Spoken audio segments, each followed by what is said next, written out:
Hi, I'm Mary. And I'm Katie, and this is The Housewife Did It. Pop Culture Edition. Woo. All right. This could be long, could be not long. I guess we'll find out. There's no But telling. I didn't expect that we would have this many small pieces, this many tidbits, but we do. So, at first, I thought there was nothing new from Rachel Goes Rogue this week. Her third episode was essentially just a therapy session between her and a clinical psychologist to figure out why she smiles and laughs at serious topics. But apparently, rogue means there's no schedule for the episodes. So after chapter 3 came out on Tuesday, I assumed we were done for the week, but no. Chapter 4 came out on Thursday, which I just found out today, so I've done some quick listening. What we learned from that is that she stands by that her and Ariana were just filming friends. And she also stands by that Sheena did punch her in the face. She claims that she did not expect for the restraining order to go public.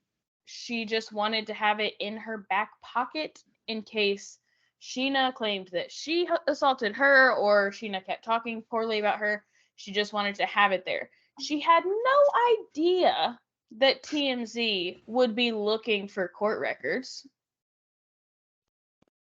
That's silly. Yeah, of fucking course they were. Yeah. What? She says that Sheena had to go and make it a big spectacle. Okay.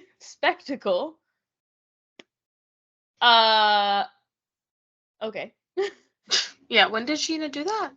She says that because Sheena still went to court after Rachel told her she was dropping it, that was making it a spectacle. But because that's the law. Well, I think Rachel was saying because Sheena did not believe her. Sheena did not believe she was actually dropping it, and Sheena was not going to risk getting in trouble by not showing up to the court date. So maybe it wasn't a big deal anymore, but how would she know that? Right. Why would she trust you? This is the one thing I think that Sheena has not made into a big spectacle in her lifetime. Right. Sheena is a spectacle girly. She is also alleging that production did know about the affair. This is a hunch of hers, not something she knows for sure, but she says that based off of the scene where Tom slaps her ass in Mexico and the fact that stayed in, she assumes they obviously knew. Then she says that the affair was actually teased to the audience in the original trailer of the season before we even knew about Scandal, which I guess I would have to go back and look. Yeah. But I will say, if it was teased, I don't think we all would have been as shocked as we were when it came out. Right. Also, so I do not remember that. It wasn't confirmed on the show until the news broke. So if something was teased, it would have been La saying they're too close or something. But I don't even think that it was, because none of the audience even had it on their radar. But also, yeah, to your point, possibly teasing it isn't the same as production knowing. Right. Production doesn't know the truth about Miami Girl this whole time. They might have ideas, but I don't know. When she said they caught us in Mexico, I swear to God, I thought she was about to be they caught us. Yeah. Fucking. And I was like, oh, that's some tea. And then she's like, that video of him slapping my ass. And I'm like, okay, while that was stupid of him to do, when he's trying to have a secret affair with you, knowing he's on camera, I don't know that as close as y'all are, I don't know that anyone would have thought anything of it.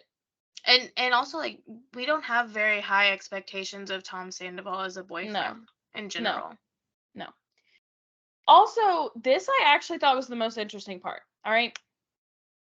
In defense of her throuple comments, saying maybe me, Ariana, and Tom could just be in a throuple, She says, well, they gave off an open relationship vibe. She then says that Tom would often test Ariana and she would be fine with it. For this, she cites the time that Ariana went topless in the jacuzzi with Raquel and Tom.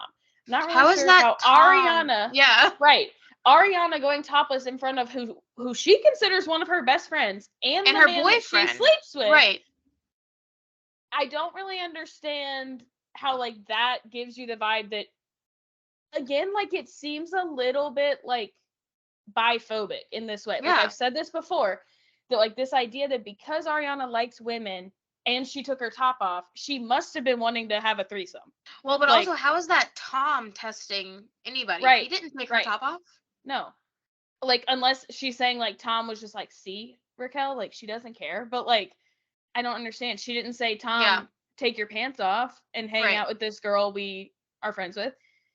She then says that Tom would tell her, which right there, I think we must stop. If Tom tells Yeah. you it, then like in retrospect, let's not quote it as fact. She says that Tom would tell her that him and Ariana check out girls together. And to this she says, so basically they sent mixed signals. So my bad for thinking that we could be in a throuple, but really it's their bad because they sent mixed signals. I'm just going to say, as a bisexual woman who is married to a man, yeah, that's like one of the joys. You get That to seems check out women. normal to me. You get to like be like, we are both attracted to women. Let's see if we like the same type of women. Oh, did you think she was cute? Does not mean my husband should go fuck them.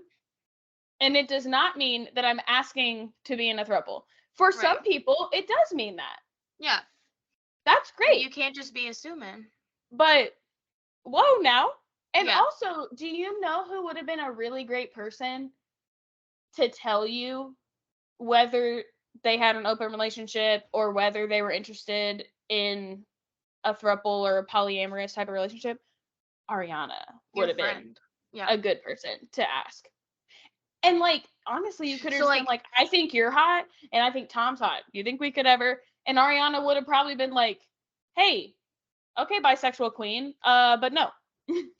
I also like, what was I gonna say? Oh, considering that they were only filming Friends, but you were willing to be in a relationship with this woman, like, yeah, what? Yeah, which is it? She then says, I absolutely, because of those mixed signals, I absolutely did mean it, and I absolutely was throwing the idea of a throuple out for real to see if they were interested. And like, how embarrassing. Like, also, like, do you think, because I feel like she, like, when she says that idea, it has nothing to do with Ariana. She just wants to date Tom without getting in trouble. Right. I agree. And I think, like, again, like, that's the problematic piece of it, is that like, you are not attracted to women, at least from what we know. And like, in no part of any of this have you said like, I thought it would be a good idea because I realized I was attracted to both Ariana and Tom. Like, you are not attracted to Ariana. So like, to be like, so I'd be happy to be in a throuple.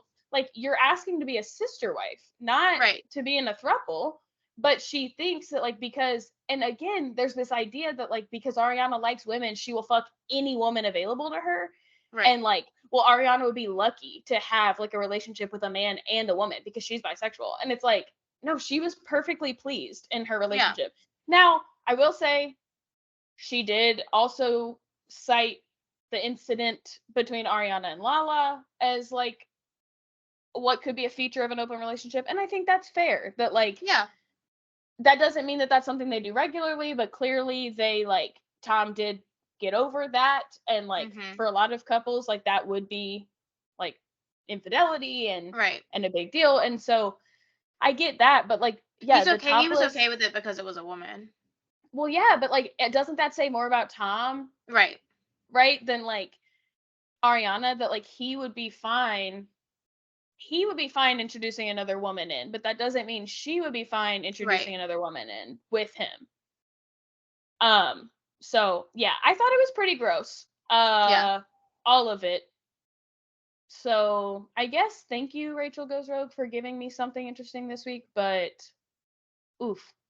Also, Yeah. if you're on YouTube, I promise I put this shirt on before I listened to Rachel Goes Rogue. Well, you start to question it when you intentionally wore a shirt to match the Grant Solomon It part is 1. true. It is true. But I literally, as I was listening, I was like, oh, wait, I need to go change, but I didn't. Yeah. Moving on to Bachelor, I guess. Not fully moving on to Bachelor, but some Bachelor Nation news. Justin and Susie have finally announced that they are dating, that they have been dating this whole time, and that they lied to us, Yeah. which we already know. Yeah. But But thank now you. we can watch them like kiss. Now the gaslighting is over. Yeah. Thank you. Caitlin Bristow was seen out with Zach Clark again, so I guess we should just keep that on our radar. Suspicious. Yeah. I mean, she can do whatever. All right. Into some Bravo tidbits. Mm-hmm. I knew it. Okay. I freaking knew it. As soon as I saw Luann and Joe Bradley on Watch What Happens Live, I said, oh no, she's going to predatorize him. And I was like, I'm scared. He For looks Joe. like a newborn. Like, I'm stop. so scared for Joe Bradley. And maybe I shouldn't be. I'll be perfectly clear. But since Watch What Happens Live, sources have said that after the show, they were seen out in New York City, quote, all over each other. Joe Bradley's camp is denying this, says they're not all over each other. On one hand, of course you would want to deny this. It's But giving. Of course, I'm embarrassed that I had sex with Thomas Ravenel. right, like you don't want to tell people that. But on the other, I also am like, or was Luann all over him Mm-hmm. and he was like, I'm not into this, and so he was like, okay, PR, tell them it was not a mutual thing, or tell them it didn't happen, or whatever. So like, I would not be shocked if he was like, get this old lady off of me. Mm-hmm. And she's not about it. Danielle posted her story. I thought it was one of the best ever. It was just a black screen that said, "In what world?" And we all knew. Yeah. I went to her story to find this "In What World" thing, but instead I found a selfie of them backstage at Watch What Happens Live. So she was with him in New York. So did she, is the idea that she just like didn't go out with him after, I don't or know. that's how fake it is? But like that's the thing is like I think it would be very far-fetched to think, even if she wasn't out with him, that he's got his girl waiting for him at the hotel or her house. She lives in New York. Yeah. That he like is there with his girlfriend or whatever she is to him, and is like making out with some old lady behind Well, her back. and since all of this, or apparently the day before, I guess, Mm-hmm. Watch What Happens Live, or the day before this accusation came out, he did say like, me and Danielle are like taking a step back, like just to say like we're not like in a relationship. Mm-hmm. So I She don't know. posted. That's interesting because her mirror selfie she posted of them. She said, "Babies first. Watch What Happens Live. Let's fucking go." That is so weird. But then I'm like, are we somehow entering like an Alex situation again where he's like, we're taking a step back because Yeah. she's calling me her It's baby also on social possible. media? It's also possible that it is an older picture and she wasn't with him and I like was guess, just yeah. posting in support of him. But to me, the caption with it made it sound like she was there with him. Yeah. But Interesting. yeah. That is Something to keep especially an eye on. interesting if he's like, I don't know about this. Yeah, and I don't know if like, I will say she's also wearing his jacket in the picture, and I know it's his jacket. me look. I also just think, like, I wonder if maybe the Luann thing happened, but before it got out, he wanted to say something about him and Danielle to, like, not get in trouble, or if because him and Danielle were no longer, like, super serious, he was like, oh, I'm just gonna go out on the town with Luann, and she took it as, like, I don't know. It feels like a lot of overlap that we're missing. It might be an old picture because she's wearing this jacket in it. Oh, in the okay. selfie. So maybe it's one that they took at another time. But if so, that would be weird. But it's probably not on her story anymore. But either way, like, if you're going into the archives and pulling out an old picture to say babies first, watch what happens live, like, that's something, you know? Yeah. She also posted a picture afterwards with Erin from Roni. She posted a picture of Joe Bradley and O'Sheen out at a bar that it looks like she took. She posted a picture at a bar on her story with Joe Bradley and the owner of the bar. And then her next post was in West Hollywood. Or it's all fake. Joe Bradley's camp is correct. They weren't all over each other. Maybe Luann, like, leaked it, or it's just literally fake. I wonder what he's posted. And maybe Danielle's In What World was, like, literally in what world? Like, would they be all over each other? Just trying to say, like, that's not what's happening, you know? Because I took the In What World as, like, her being mad at him, but, like, maybe she's just saying, like, y'all are idiots if you believe this. He reposted her story of them at a bar and then tagged himself at the same bar in another picture. So I think she was with him. Yeah. Interesting. But also, like, did he, like, we heard him say they're taking a step back, or was it another, like, from a source? Maybe is she saying, in what world are we taking a step back? And he's going for Luann instead? It was an article, although it says Joe Bradley says he is pressing the brakes with Danielle Oliveira. And then it is a quote exclusively told Us Weekly. I was telling my friends and my mom earlier, I adore Danielle and I've never hit it off with someone so fast to the point where she's been to Charleston twice. This is my third time up here in New York City, and even if I wasn't here for Watch What Happens Live, I would have come up to visit her this week, but I think we moved a little too fast. Age doesn't matter, but I think the stage in your life matters, and my career is just getting started in food and bev, and I think hopefully I'm going to own my own business one day, and she already owns her own app. The plus size to the age gap is that she has free time. I can come in here during the week, come up here, and she can also beat of her own drum and calls the shots. This is not good English. I just want to make sure we're in the right place before I'm officially like, I'm your boyfriend, you're my girlfriend. I don't want to get hurt.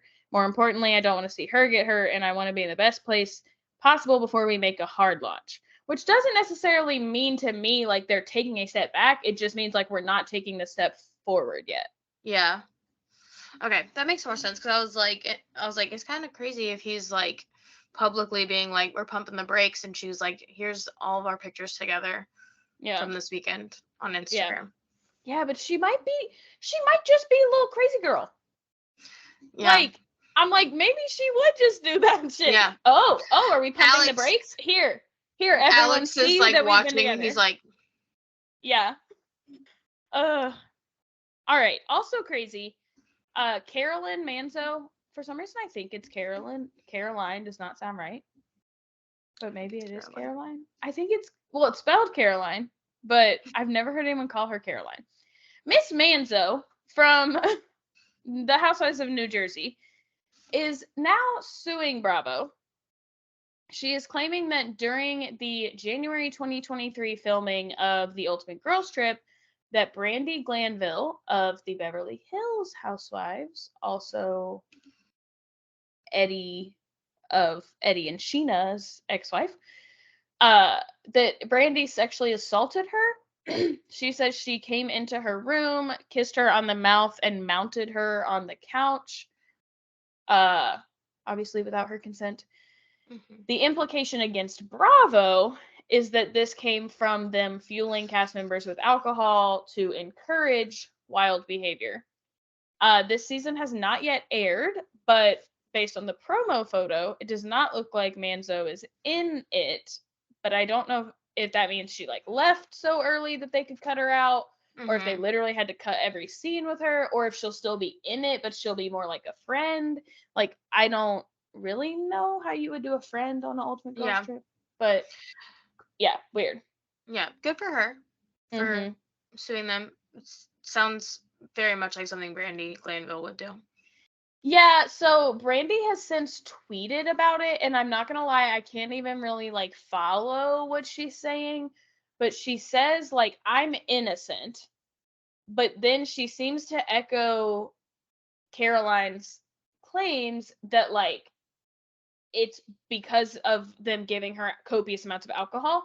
So she's like, I do what production asks and then I get in trouble. Like they're the ones that told me to dance with Marco or something. And I'm like, I don't even know what you're saying.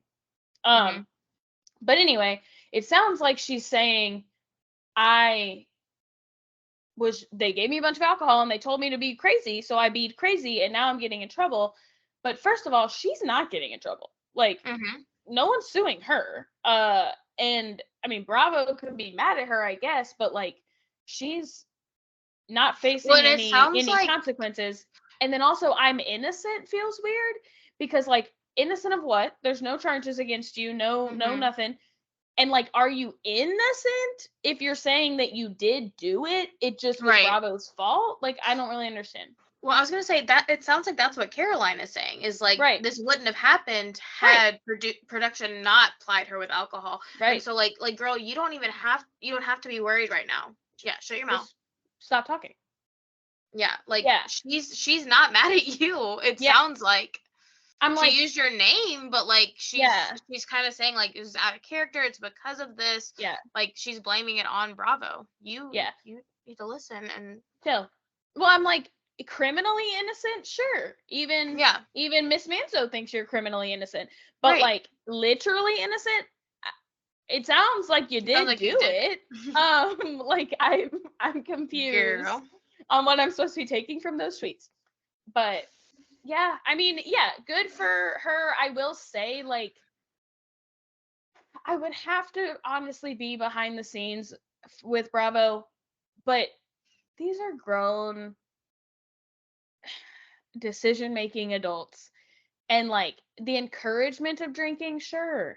Do I acknowledge that, like, I'm sure Bravo encourages them to drink, or even just, like, the culture is one where you want to keep drinking? Yeah.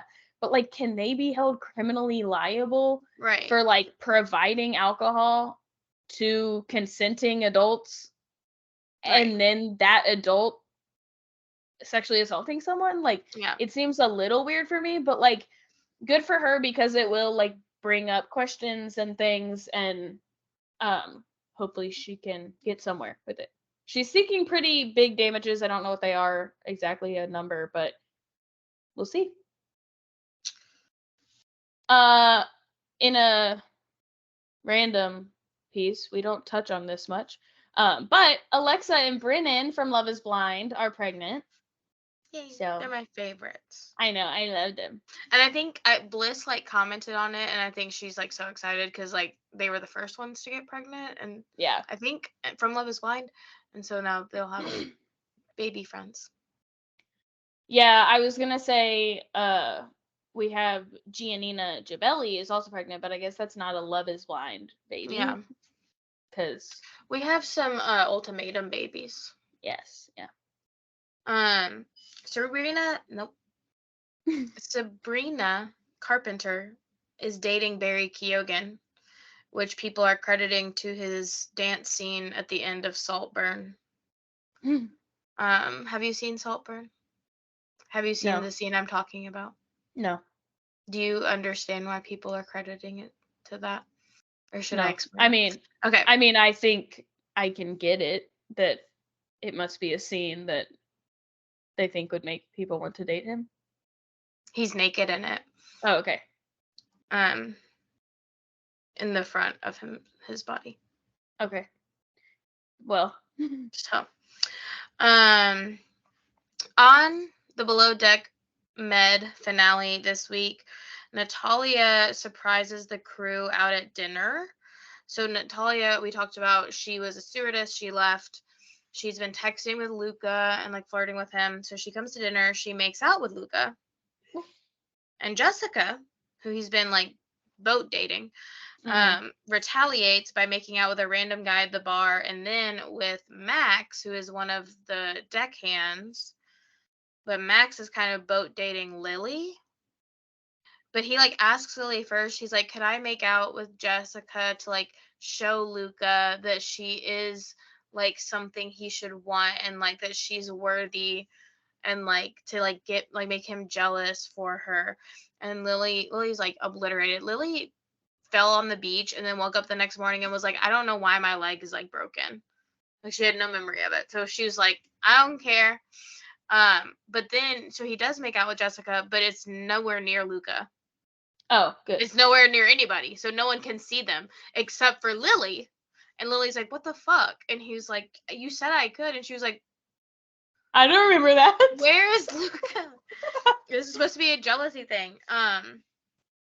But at the end of the night, Jessica still sleeps with Luca, and Max and Lily also still have sex.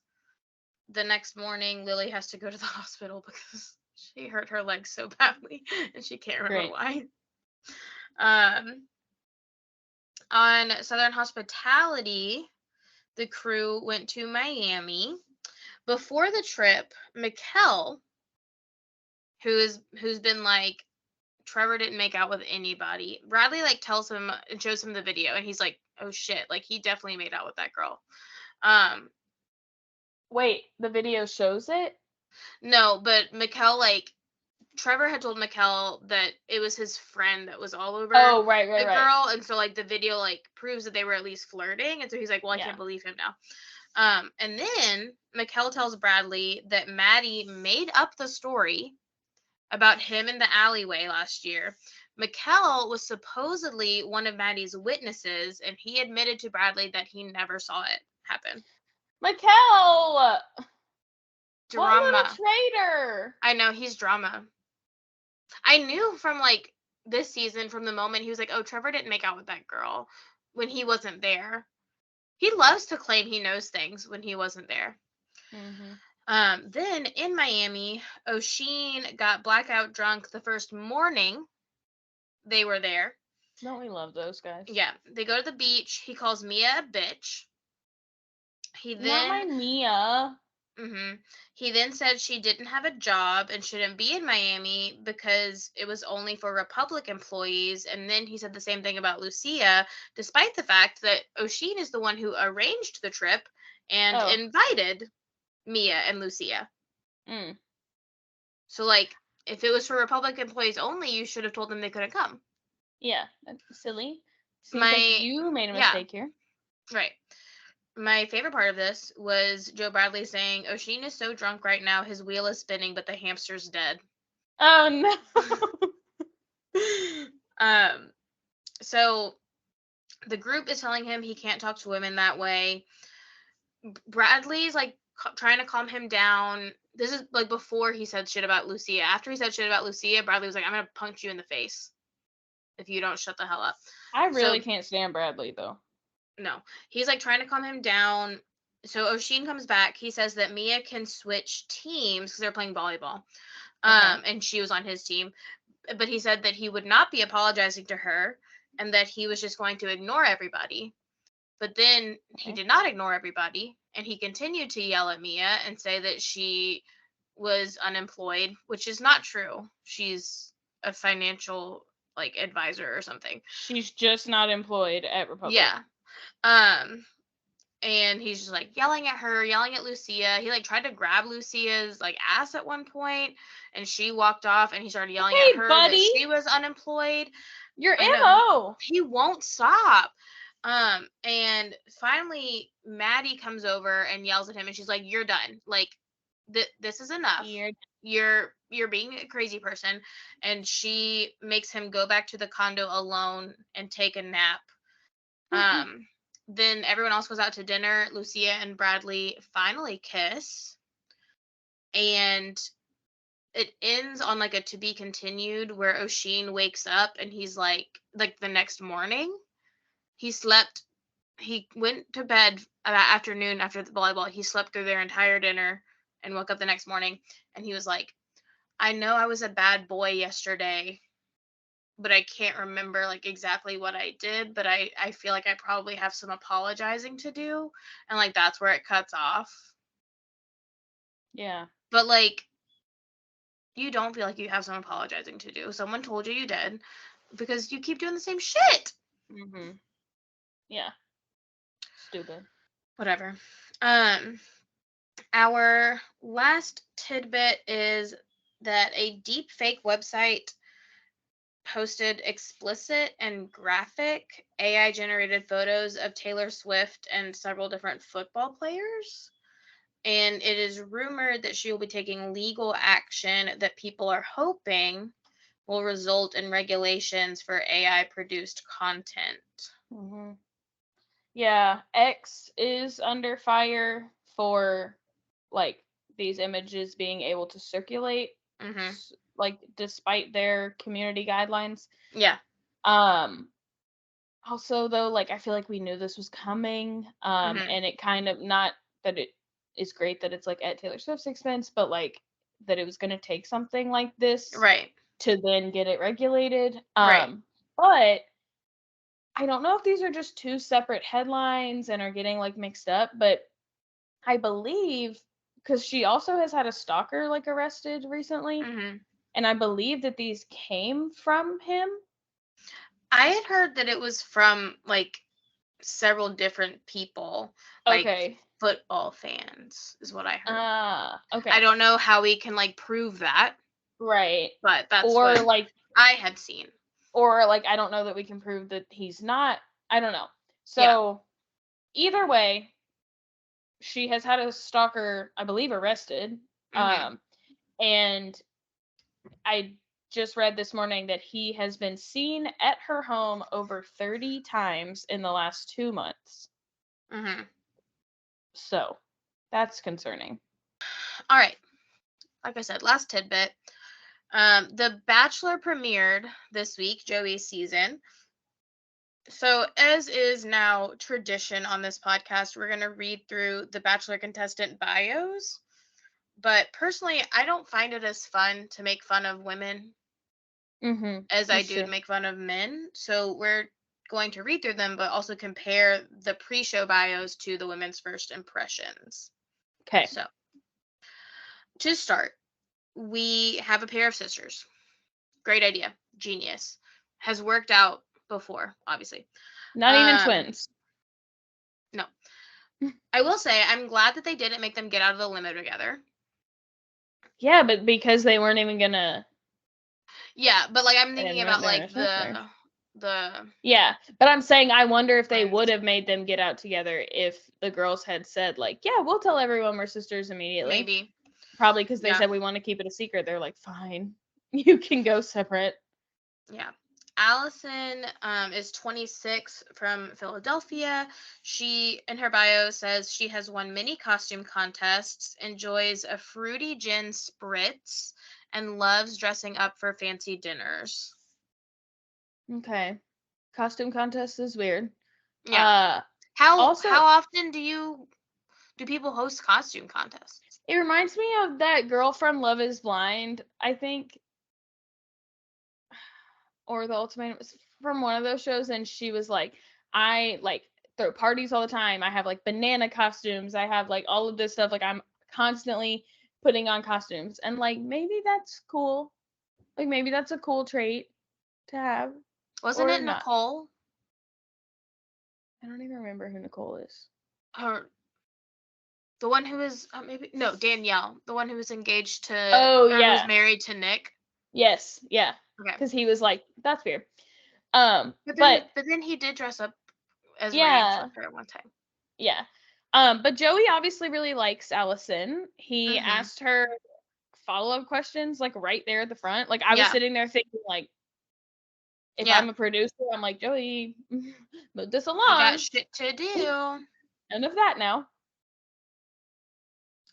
I don't think he really liked Lauren, to be honest. I think that he was like, I can't send her sister home night one. Lauren is 28. I don't know why I put the emphasis on the 20. Allison's Lauren 38. Lauren is 28. Also from Philadelphia. She is an avid voice texter, finds cleaning to be therapeutic, relatable, and went through a serious punk phase where she wore spikes and chains.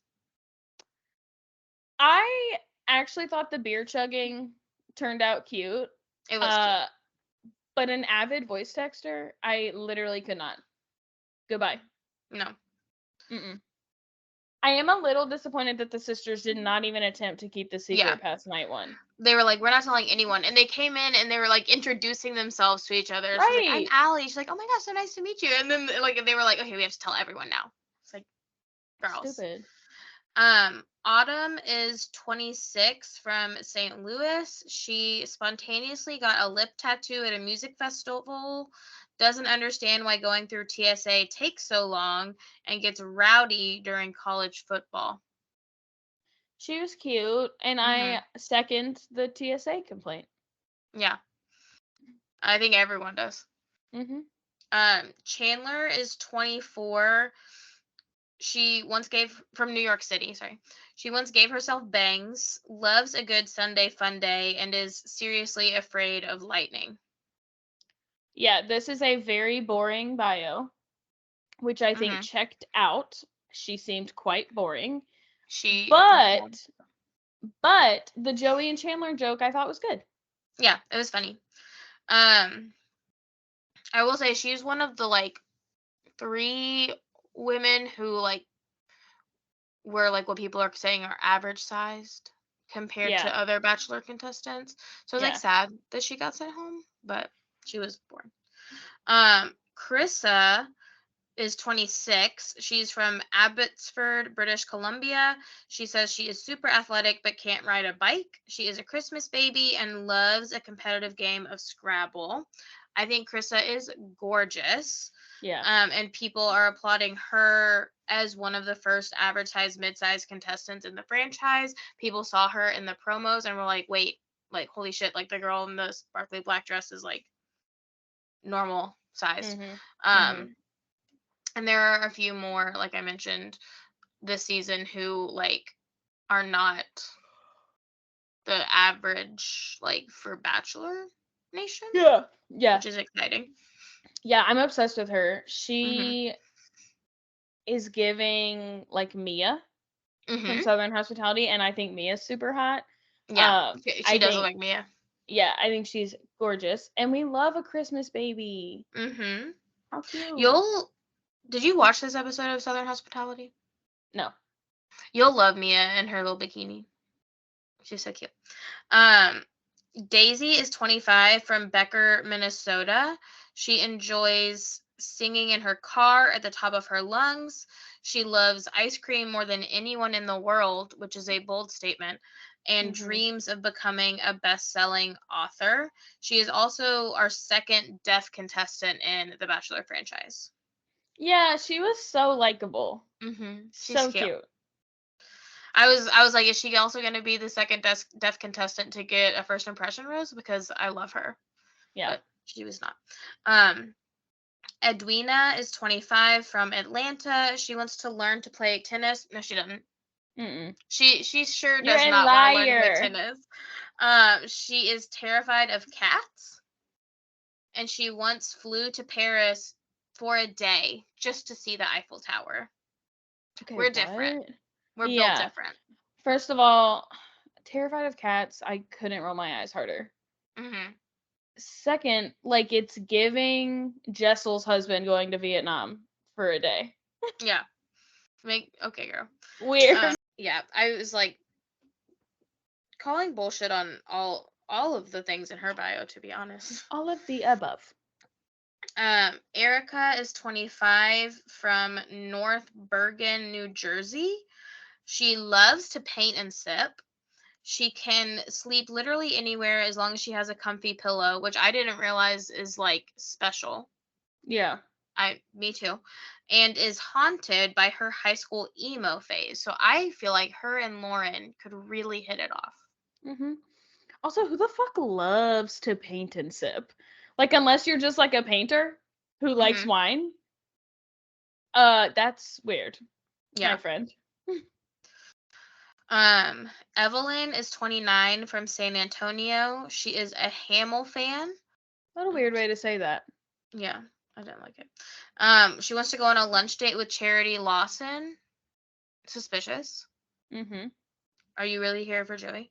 And isn't a bucket list kind of person. Except for that lunch date with Charity Lawson. Right. That's on the bucket list. She's also gorgeous, in my opinion. In my opinion. I honestly don't remember what she looked like. I just wrote she's also gorgeous. I don't remember which one she is. Jen is 25 from Miami. She knows for a fact that aliens are real. Give me your evidence, Jen. I'm very intrigued. She doesn't leave home without chapstick, and she cries to Shawn Mendes music on the reg, which is embarrassing, but she is so cute. I don't know if it's redeemable, Mary. She's so cute.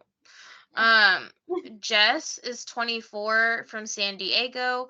Her personal aesthetic is country glamour, which is yikes.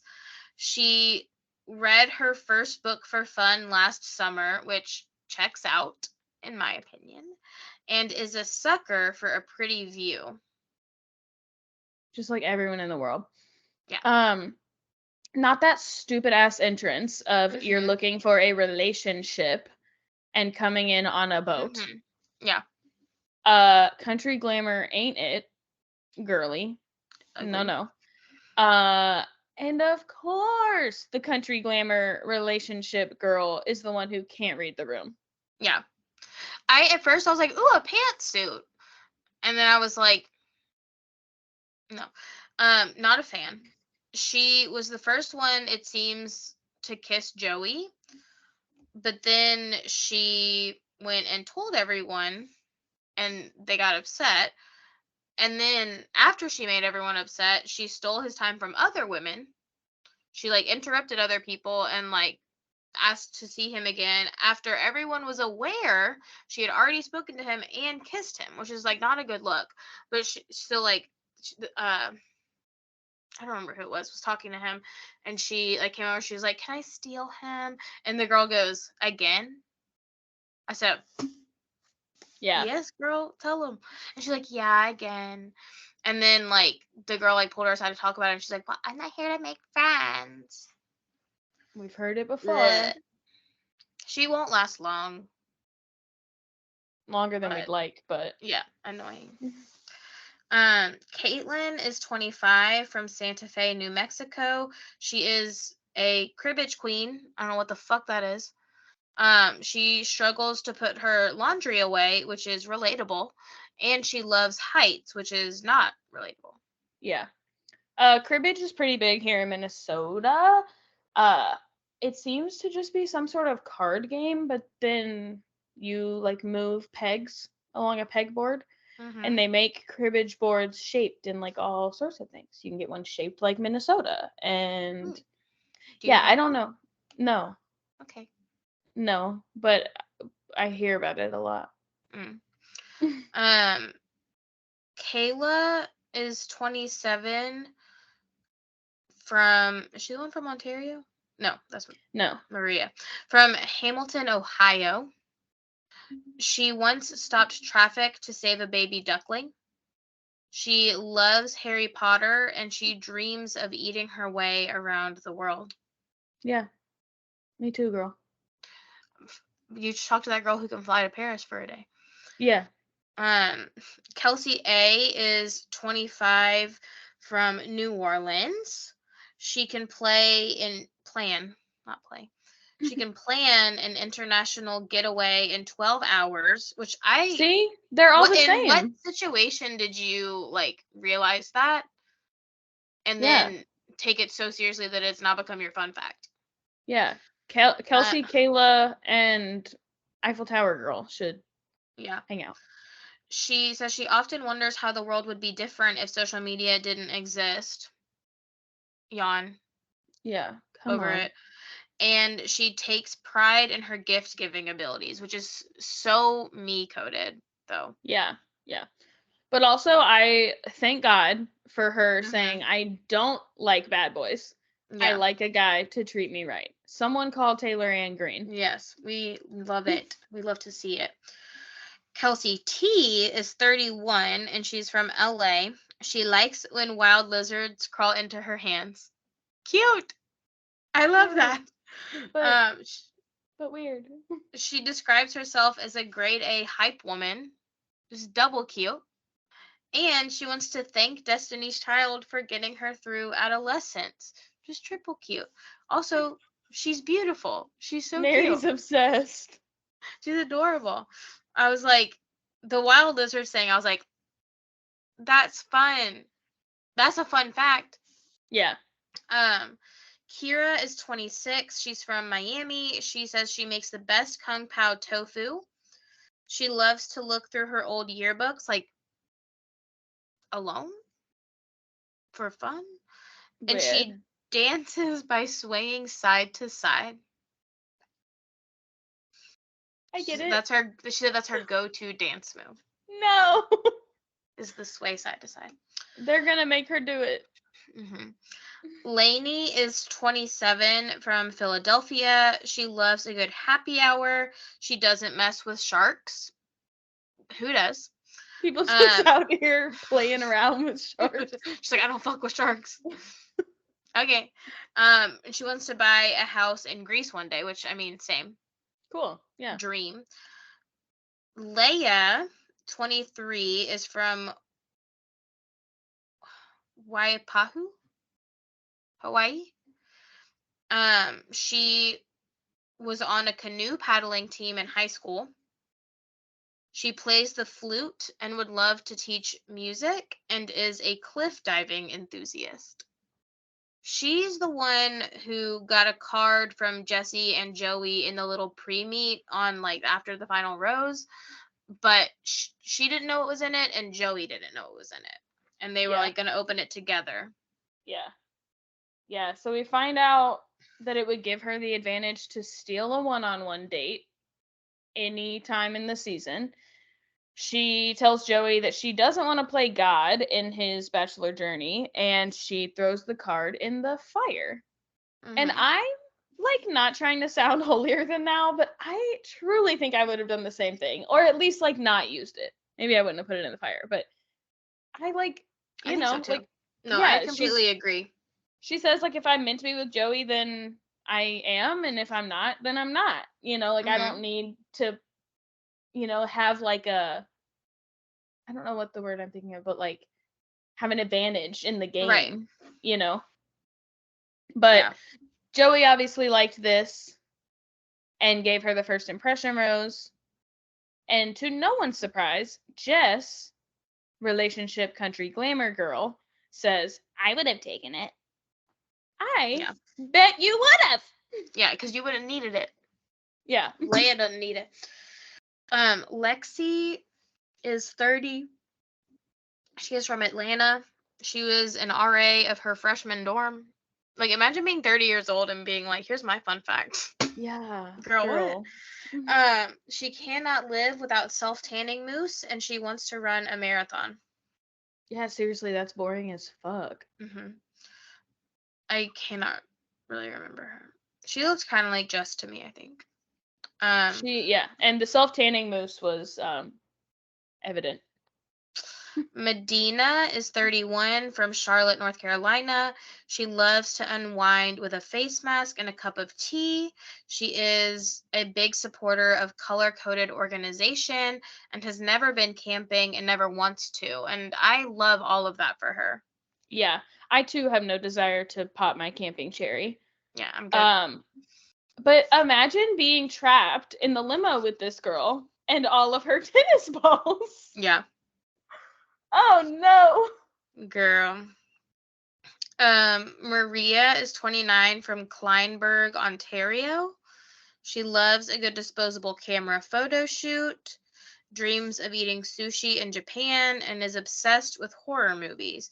I want to know why they blurred her Canadian flag. I have literally no idea. Like, do they have some deal with like the United States? Yeah, like It's like we it's like, only advertise for America. but like my first, like like you get those ads sometimes. They're like for like the state of Ohio or like yeah. or like Come Missouri, visit Missouri. Yeah. right? Like, do you have to like pay Canada to Yeah. feature them? Weird. Marlena is 26 from West Palm Beach, Florida. She loves to read books by candlelight. She loves puppies, and she always drives the golf cart when she golfs. I thought she was pretty. Why do you read books by candlelight? Yeah, that's not enjoyable for That's anybody. like fine, I guess, can't read. if you like are Amish I can't see. or like you want to live a life of We find no out it's like actually electricity. she's like reading it on like her iPad, so it's like lit up just fine.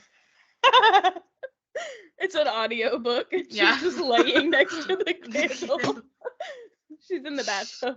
Yeah. Uh, Nat is 26 from Sudbury, Canada. She likes to sleep in an ice cold room. Blech. Suffers from FOMO and believes that broccoli is a superior vegetable. whatever. I don't know. Does that mean like taste and nutrients? Like in what way is it superior? I don't know. Rachel is 26 from Honolulu. She believes nothing is better than Hawaiian Christmas. She is terrified of frogs, and she wore a lot of Bermuda shorts and feather earrings growing up. And I think this tracks, but like not in a bad way. Yeah. She's like the antithesis of Lauren and the other emo phase girl. Yeah. I thought her intro was really cute, and I think it was like very well thought out because Joey lives in Hawaii, and like I think that was awesome. Sam is 31. She's from Nashville, Tennessee. She hopes to have a destination wedding. You're catching her drift, ABC. I don't know, Hawaii. She dreams of going on a safari in Africa and eats dinner at 10 p.m., which would be a deal breaker for me. Oh, yeah. I will not be staying up until 10 p.m. to eat dinner with you. No. Samantha is 25 from Miami. She wants someone to take her on an airboat tour one day. I don't know what an airboat is. She keeps peonies in her apartment at all times. And just for the sake of not being yelled at by our mother after this episode, I'm going to reread it her way. She keeps peonies in her apartment at all times. And she sings in the shower. Speaking of our mother, Sandra from Nashville, Tennessee, 26 years old, loves going on hot girl walks with her girlfriends. She would have survived in the 80s and loves to play football. She is stunning. Yeah. I was sad that he sent her home because she's so cute. Bye, Sandra. Back to Nashville. Star is 25 from Delray Beach, Florida. She does a great Britney Spears impression, is always late, and likes spicy margs. I don't remember seeing her. I feel like I would have remembered an introduction from a woman named Star. Yeah, we probably didn't see her. Sydney is 28 from Newport, Rhode Island. Her cats can play fetch and sit on command. That's dope. She was voted most school spirit in high school, which is like a weird brag from a 28-year-old. And she taught English in Thailand. Yeah, if you're almost 30 or you are 30 and your fun fact is from high school, like, yeah. Yikes. Talia is 23 from Huntington Beach, California. She needs good leggings to survive, which is an odd thing to say out loud. Yeah. She loves 1950s style, which does not match with the leggings thing. And she loves pancakes. When pancakes are your choice over waffles or French toast, like I don't know, man. No respect. I'm out. She was pretty too. Um, Taylor is 23 from Chicago. She identifies as the Samantha of her friend group. She says good food is her love language, and if they asked her if she could be anyone for a day, who would she be? And she said Joey's fiance, which is so fucking funny. Cute. She funny girl. And lastly, Zoe is 24 from Atlanta. She loves reading architectural digest. She isn't afraid to get on the back of a motorcycle and will notice if you are on your phone too much, which is annoying to me. Okay, but having him choose the banana that he resonates with, that sounds funny. I actually hated the banana thing. I could be wrong because I missed that part, but then I read about it and I was like, wait, that sounds cute, but maybe it wasn't. My opinion is it made me feel uncomfortable, and I feel like the women get away with some inappropriate things in intros that the men can't do, Yeah. And I think there's all these nuances, like we live in a society that's designed for a lot of the times objectifying women more so than men, but I think it made Joey uncomfortable. Yeah. And I think that that's I think if you can do it and they think it's funny and it's all in good humor and it's funny, raunchy humor, but I think he was uncomfortable. And I wouldn't want my first introduction to be something that could possibly make someone uncomfortable. Yeah, I think when I read it, I was like, that's funny because he could take it anyway. He could just pick the biggest one or the smallest one, and he doesn't have to be literal. His response was, he said oh well, I don't want to be too generous, so I guess I'll pick this one, and picked the second biggest one, and he's like, thank you. Weird. She's like, okay. She was like, I'm good with that, and he was like, so it okay, so it flopped. Yeah. Okay. Well. Yeah. And yeah. Apparently, surprise, surprise, we can look forward to an ending to this season that we've never seen before, also known as the most dramatic or the most unexpected ending in Bachelor history. We've heard it all before. All right, now on to our last part and what we've all been waiting for. So devastating. We don't have any more Salt Lake City episodes until the next season. But into part 3 of the Salt Lake City reunion. I am actually obsessed with Meredith traveling with her butter. Just jar of butter. And she didn't even have it in the jar anymore. She had it in a cute little package. Taking her homemade butter to restaurants and asking them to make dishes with it. How cute. I think that's adorable. I have also made my own butter in a jar, and it is superior. So I don't blame her for wanting them to use it. And I think that's a reasonable request. Yeah. And people bring stuff if it's their dietary. Yeah. Whatever, So into all of it. Andy asks Monica how long she's been working on her Lisa impression, and I thought Lisa had a pretty witty response when she said, well, at least in season 1. And Monica just tells her to shut up. That's all she's got. Yeah, she's given up. I must say I'm a little disappointed that we finish the entire thing and we don't know what Heather's evidence is that Monica was the one running the account as opposed to just being one of 6 people, because Monica continues to claim I was a part of it, but it wasn't my account. Yeah. And Lisa and Heather keep saying no, we have the proof that it was you. And I would like to know what that is. At one point Heather says it came directly from your phone. So I don't really know what that means. How does she know that? What? Yeah, I would have liked more there.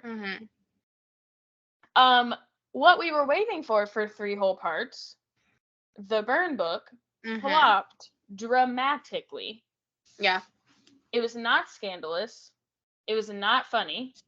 The fact that she put actual burn book quotes from the Mean Girls movie in there and made herself Regina George was so cringy. They like read it and they're like, and she's like, no, but it's a picture of me. It's a picture of me. And he's like, it is a picture of her. It's a joke. If you have to explain it, it's not a funny joke. Yeah. She has since taken to Instagram saying that it did flop, but only because we didn't get to see all of the receipts that she provided. So basically, if Bravo or Andy had let me read everything, it would have been scandalous. No, I think it was just embarrassing. It was, yeah. And I think she was embarrassed. Like, yeah, so many moments that I feel like she was knocked down. Yeah. In this reunion. She thought she was gonna not be. Yeah. Heather also added a good point when Monica defends that she was just repeating things that Jen said in the Reality Von Tease page. Heather says, what if we retweeted every single thing that your mom said about you? To which Monica replies, but she already does that. But, like, that's not what Heather's saying. Right. And I think, I honestly, like, I got what Monica was saying when she kept saying, like, we were trying to expose how awful Jen is to her friends. Right. So, yes, I hate that we had to say these things about you, but we were trying to say how Jen, like, was so mean to you.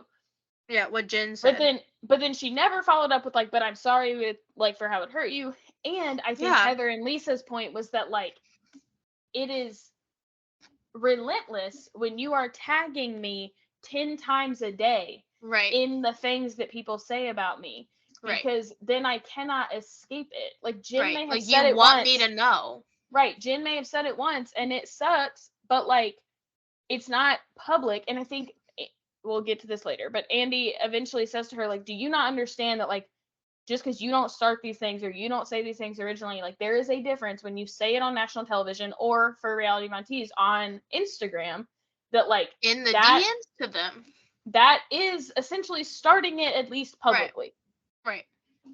Monica claims that the women love everything that Reality Von Tease posted, but Heather says, you called me a fuckface skank bitch when I unfollowed. Then Heather reminds Monica that she is not a hero. You're not doing us a favor by exposing Jen. You're not, like, saving the world. Like, chill out. And she, like, tried to be like, oh, but we did post, like, we posted positive things about them too. Girl. Yeah. Be so fucking for real. Like, are you kidding? And, like, fuckface skank bitch is, like, again, like, you're so, like, desperate. But, like, the moment someone unfollows, like, you're like, eh. Like, that's the nuts. episode name. Fuckface skank I know. Bitch. How do we stitch that one together? The entire time, Andy cannot get a word in. He is struggling so hard. Has a few memeable facial expressions. Lisa and Andy both ask Monica why she didn't lead with this if she knew, because she keeps saying, like, I knew it would come out. And they're like, then why didn't you introduce yourself to us and say, I'm so sorry. I started this page. It was just to get Jen, and I hate that y'all were collateral damage. Right. And she says, well, because we said we would take it to the grave. Right. But, like, it obviously wasn't to the grave for other people because Tanisha has told Heather everything. And also, like, she... And this is what Heather means when she says, like, you're not the hero. She's, throughout the reunion, has been acting so righteous for turning Jen in, for doing the right thing. But then she's also been so defensive of being a part of this page, which is a shitty thing. Right. And, like, you would think if she is all about doing the right thing, that she would come clean. Especially, like, to get ahead of it. Because... then you could say, like, I had a small part in this. Yeah. There were 6 of us, and they probably wouldn't have looked into it. Yeah. Because you had already told them. Yeah. But instead, Heather's having to get it from Tanisha, and now it's you that is, like, the main issue. Yeah. Well, and the thing we're going to talk about in just literally 2 seconds, also, like, going over and over and over again and saying, like, I was just turning Jen in. I was just doing the right thing. Like, Right. some of the things Monica ended up doing were crimes. Right. So, like, to pretend that you're, like, a hero because you're, like, solving these crimes for the FBI. Right. But you're like, you could face harassment, stalking, like, lots of charges. Right. And, like, whatever. Anyway, so although Monica admits that she had access to Jen's security cameras inside of her home and drove by her house multiple times, she denies that she was stalking Jen Shaw. Thank God for Heather and Bravo providing us with the videos to prove that it was not just a couple times that she drove by Jen's house. In fact, in one of the videos, Monica says to whoever she is with, "Do not honk your horn. I don't want a restraining order for stalking." So sounds like. I know. I feel like we're like blue in the face at this point from repeating this so much, but does she really not like think before claiming not to have done or said things that are on camera or on audio? Like, Right. it's Why did y'all record Kim everything? Kardashian all over again. Yeah. But I never said that. I wasn't stalking. I don't want to be in trouble for stalking. Girl. Yeah. Girl. Then, in what is probably the biggest takeaway from this whole reunion, Monica claims that she was driving by Jen's on multiple occasions to help out the FBI because they wanted evidence of Jen Shaw drinking and driving. So you're telling me that this woman is committing federal fraud crimes and against like many people across the country, and they enlisted your help to get her for a DWI? Does the FBI even like, can the FBI charge someone with a That's like not a federal crime. Right. Unless like she is somehow like the FBI wants to get her for that because then they can question her about other stuff. Right. But like, come on. Like, anyway, clearly the other women did not believe her because they were all cracking up laughing at her. And her only reply was, "Okay, you guys are assholes."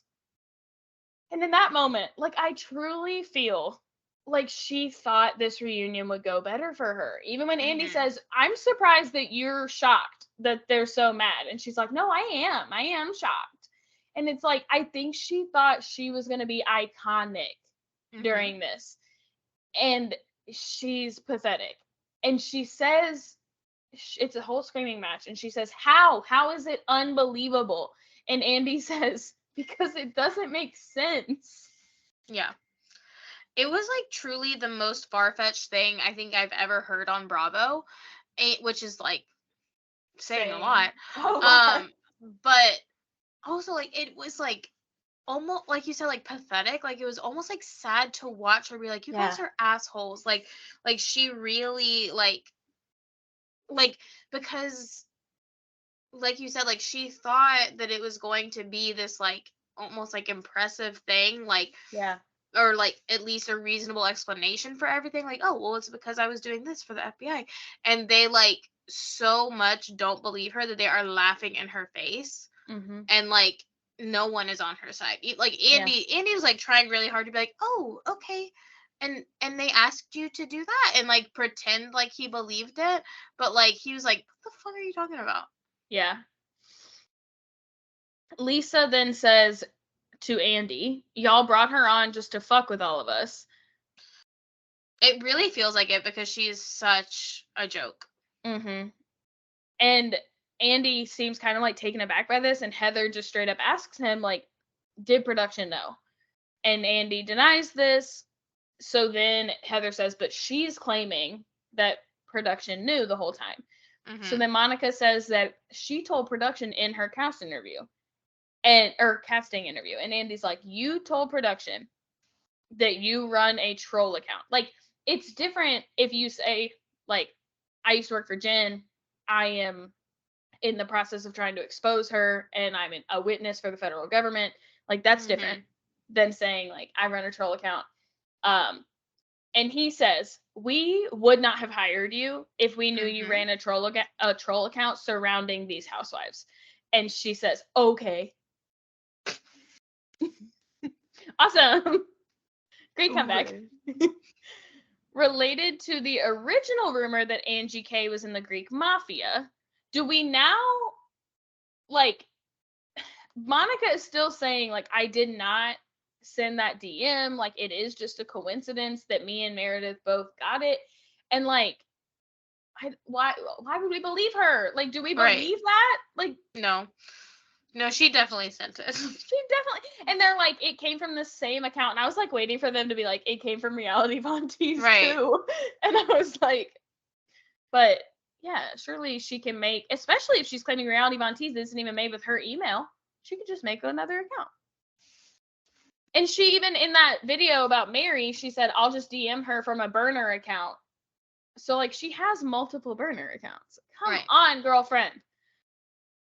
Andy calls Monica out saying, if you are the one that brings it to camera on national television, claiming that you didn't start it, then you did kind of start it, at least in public.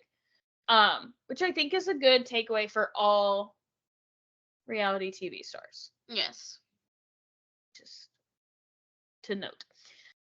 Monica tries to claim that Angie called her a brown rat because she is grasping at straws here. But everyone heard Angie call her a low-brow rat. It's hilarious. Which is honestly, like, reeks of Jen Shah. Because, like, Jen Shah used to make a lot of, like, racially motivated claims that didn't really make a lot of sense. And, like, yes, I like, totally understood, like, why Mary being scared of black men outside of a gas station would affect Jen and her husband and her boys and things like that. But then, like, Jen, after physically assaulting these people, would be like, you can't call me aggressive. Yeah. And I'm like, what? Heather said, but you're being aggressive. I'm confused. So, like, yeah, it really reeks of that, like, she learned this from Jen Shah. Yeah. Fuck face, skank bitch, lowbrow rat. Heather still claims that she doesn't know exactly how she got the black eye from Jen, but that she knew immediately that it was Jen. They show us some footage where Jen did come over and talk to her about it before the scene that they actually recorded of Jen coming over. Production says that at the time, Heather and Jen said that the conversation was something different because you can't hear the audio. And now Heather says that they were discussing the eye. Jen said, I can't believe I did that to you. Heather said, don't worry, I got you. Still seems like a very minimal reaction. Like, if I saw that black eye and I knew I did it, I would have, like, jumped out of my fucking pants. And Jen just goes, oh, did I do that to you? Heather is kind of has to face the music that she lied on her book tour. She wondered out loud if someone had broken into the home and production covered it up, or if production did it themselves. She says this was obviously a joke. Andy says it was not funny.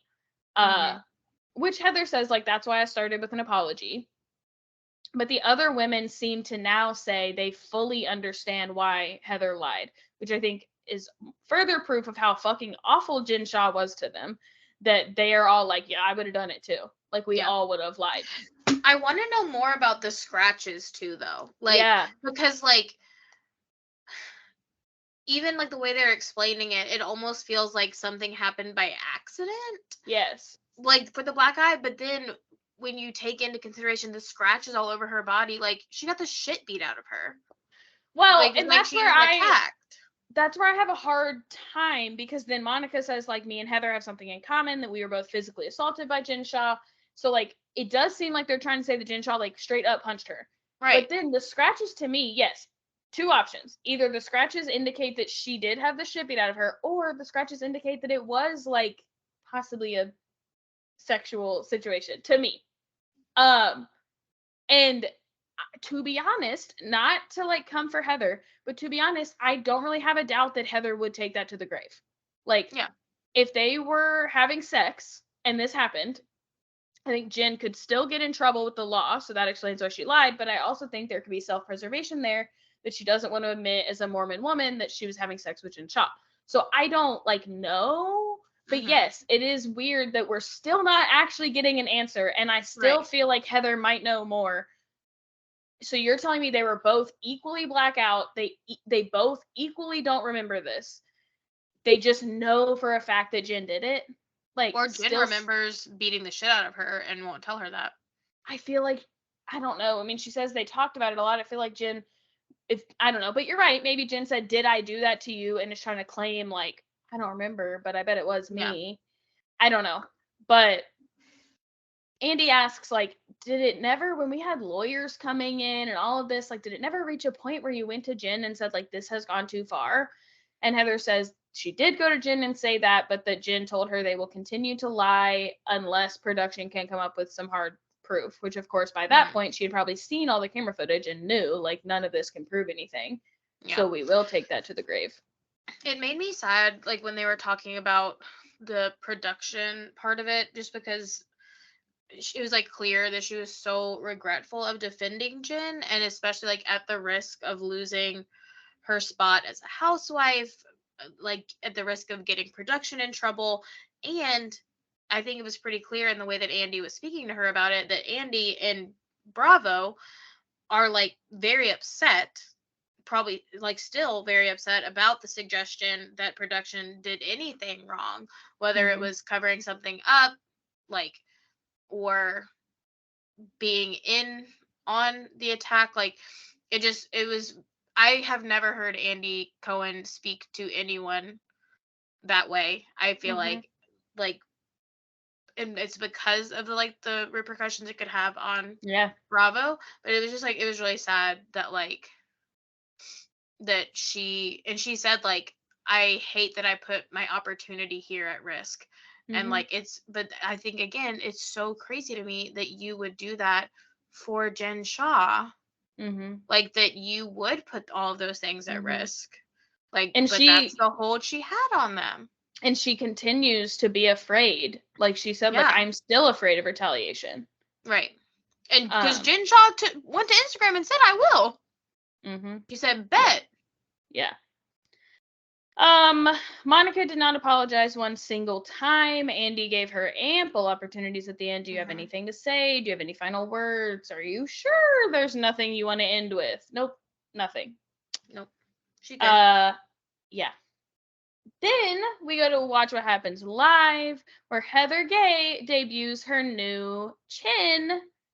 I hate that she probably felt like she had to do that because of things that people have said about her, but I will say she looked really great. Yeah. Thanks a lot, Mary Cosby. Yeah. But good for her, and honestly, Beauty Lab, like, why not get your business some money? Is that who did it? I'm assuming. I know that they do like I full mean, on it's a good, surgeries, so yeah, it's I a would good assume. advertisement. She does Yeah. look great. Yeah, she does. I don't know if it's just the chin or like had to have a whole jaw or something, but I don't want to say she has a new face. People are saying Heather Gay's a new face, and that feels a little mean to me. I feel like if she has a chin implant, it would pull everything. Yeah. Anyway. Yeah. Let's ask Stassi Schroeder. Yeah. I mean, well, I was gonna say that's what it looked like with Stassi's. Yeah. Like, her face was Stassi's face is very round. Yeah. Still, but her face was a lot rounder before her implant. Yeah. Alrighty, that's all we got, folks. Bye. Bye.